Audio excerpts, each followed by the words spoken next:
Brooks, and welcome to the first episode of Reader Beware, where today I will be reviewing Goosebumps, Welcome to the Dead House. So you notice like all these Goosebumps, they have taglines on the front of them, and this one says, "It will just kill you." I would love to be on the meeting for that, where everybody was talking about like, oh, it's about this haunted house, and like, it'll terrify, no, it'll just kill you. That's what Amanda and Josh think the old house they've just moved into is weird, spooky, possibly haunted, and the town of Dark Falls is pretty strange too, but their parents don't believe them. You'll get used to it, they say. Go out and make some new friends. So Amanda and Josh do. But these new friends are not exactly what their parents had in mind, because they want to be friends forever. Da, da, da. Which at surface level just sounds like you met like a weird girlfriend. I fucking hate these kids more than life itself. Great uncle that nobody's ever heard of dies, and he leaves them this big mansion in this town that no one's ever heard of called Dark Falls, right? And at this point, personally, is where I would inquire with the rest of my family, who's this great uncle we had? But nobody fucking thinks about doing that. They're just like, oh, okay, let's move into this new house. That sounds like a fun time. They go to this house to check it out, and this guy named Mr. Dawes is showing them around the house, right? And Petey starts barking at Mr. Dawes. And they're like, oh, he never does that. Oh, please forgive him. And then Mr. Dawes is like, oh, it's okay. He's just a puppy. Wah, wah, wah, wah. And he leaves them there to look at the house. Okay, everything's fine. Parents walk into the house. They're checking it out. Amanda walks into the house. Josh, the 11-year-old kid, is like, I'm going to walk Petey outside. And everybody's like, okay, that's totally cool. Amanda's playing around inside, and she thinks she sees a boy. Like some strange boy upstairs in the house. So she freaks the fuck out. And her mom and dad are like, you're an idiot, totes. There's nobody here. There's nobody here at all. You're a fucking 12-year-old. What do you know? So she goes outside to talk to her brother, and he's nowhere to be found. Him or the dog. So she goes inside and she screams, Mom, Dad, and they get in the car and they go look for Petey and Josh. So they're driving around town trying to find them, and they finally spot Josh and Petey, and they're in a graveyard running. And this is the moment in the book when I realized I hated this Amanda character, right? Because she says they were running through the cemetery, and it was as if something was chasing him. Dun, dun, dun. Cliffhanger till the next chapter. But the problem is, like, the very next page, she's like, no, they weren't. Nothing was chasing him. I'm just an idiot. So they move into this house, and the second day, the first night that they sleep there, the girl, what's her name? Amanda. She's sleeping upstairs. You can tell my investment in the story. So her and her brother are trying to figure out what to do for the day because their parents are unpacking, and these are ungrateful kids who don't know how to help their parents. And the parents are like, well, since it's our first day in this town that we've never been to, why don't you kids randomly go outside and see if you can find anything? The Parenting of the Year award. So they send their prepubescent children out into the world to just fucking play.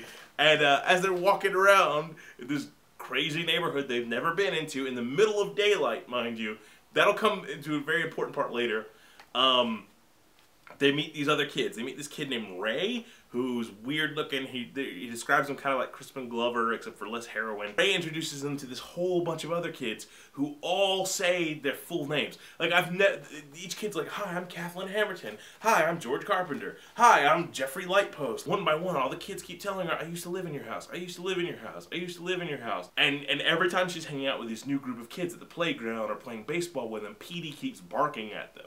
And she keeps saying, oh, he never does that.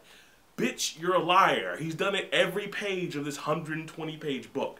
They're hanging out with all these kids, all this shit. Nothing's really happening. It's boring for a while. And they go to the cemetery one day, and they're walking around the cemetery, and they realize there's like this amphitheater in the cemetery, which is really fucking weird. That's fine, whatever. Petey, their dog, who they've been tying to this fence when an act of animal cruelty, has escaped. So they don't know where the fuck Petey is. So they decide to go look for Petey. So they look for Petey all fucking day. Meanwhile, that night, their parents are going to this party in the neighborhood with some adults that we've never fucking seen, because we've never seen any goddamn adults except for Mr. Dawes, because this is the worst, like, supervised neighborhood I've ever fucking seen in my life. The kids stay at the house by themselves, and then at like 1 o'clock in the morning, Josh sneaks into his sister's room with a flashlight, and he's like, hey, I have a mag light, and I'm whispering, even though we're the only fucking people home at all. But we need to go find Petey. I think I know where he is. And she's like, where the fuck is Petey? And he's like, oh, he's at the cemetery, the graveyard. Because remember, the first time he ran away, that's where the fuck he went. So it's reason to believe he probably went there again. Because dogs like frequenting the same location more than once. So they walk to the graveyard. It's complete darkness in a place called Dark Falls. Go figure. And they're walking and they have their little flashlight when they hear something behind them, and it's Ray, right? And Ray has no explanation for why he's out at 2:30 in the fucking morning, nor do they ask for one. They sort of just accept it. So Ray keeps telling them, you can't go to the cemetery, we're gonna get in trouble. And they're like, well, fuck off, we gotta go find our dog. And he's like, but we shouldn't go there. They're walking around the cemetery and they find Petey. Petey's right there. Except for he smells weird, and he doesn't recognize them, and he's acting all fucked up. Amanda sees one of the graves, and it says Karen Elizabeth Hemrington, or whatever the fuck that girl's name is that we introduced earlier. And right beside it is George fucking Carpenter, or whatever the guy's name is. And then Jeffrey fucking Lightpost, or whatever the guy's name was.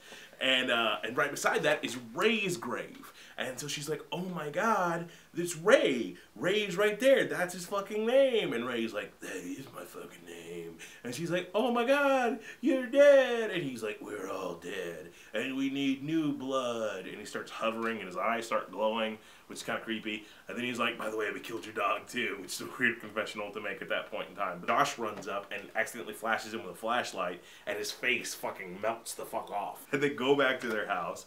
And once they get to their house, all the other fucking kids are in the house, and they're all like, we used to live here, now we're dead here. It's coming, and they shield their eyes, and when they unshield their eyes, there's nobody there. There's a knock on the door, they answer the door, and there's Mr. Dawes. And Mr. Dawes is like, we gotta hurry, your parents were in trouble. I have them at a safe location, come with me.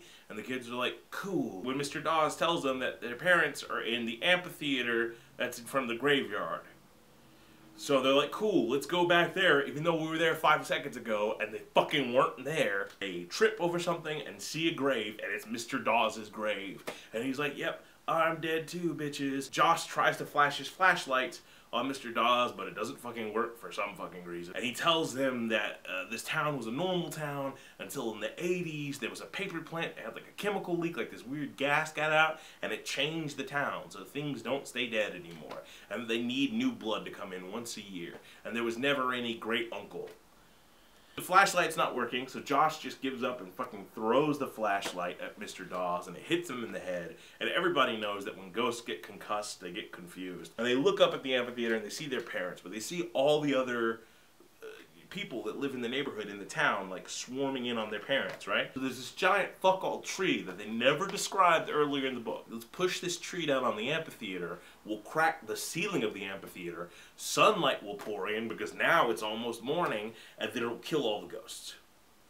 Yeah, it seems kind of rushed. The tree falls on the building, the sunlight pours in, and it kills all the ghosts. They hug their parents. We're so fucking happy we made it out alive. They go back to their house, pack up their shit, get in the car, and they're ready to leave. But the girl, Amanda, is like, wait, I want to see the house one more time. This new car pulls up, right? And a parent, or two parents and two kids get out of the car, and they're like, yeah, let's look at our new place. I can't believe we had a great uncle. And then she looks on the porch, and there's Mr. Dawes. And when these kids ask her who she is, instead of warning them that there's a haunted house and someone will try to eat you here, she just goes, I used to live in your house, and runs the fuck away. And that's the end of the book. First of all, the dog dies, and at the end of the book, nobody fucking gives a shit. The dog was the best goddamn character this book fucking had. And at the end, when Petey's gone, there's not even a rest in peace Petey. There's not an in memoriam of Petey. There's fucking nothing. Sunlight is supposed to kill all these ghosts. That's a new one, but I'll go with you on it. The only problem is, I've seen every one of these goddamn ghosts in day, the entire fucking story. The entire fucking book. They're all outside playing in the middle of the day. Yet, all of a sudden a fucking flashlight melts your goddamn face off? I'm sorry I'm cursing a lot. I'm just a little upset by the entirety of this sort of situation. The logic behind...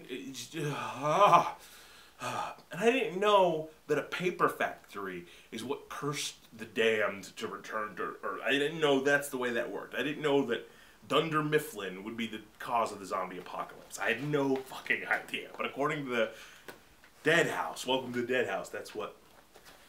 God damn it. You know, for a kid's book, I would say it's probably like 7 stars. As upset as I am about it, as a real book, it's like...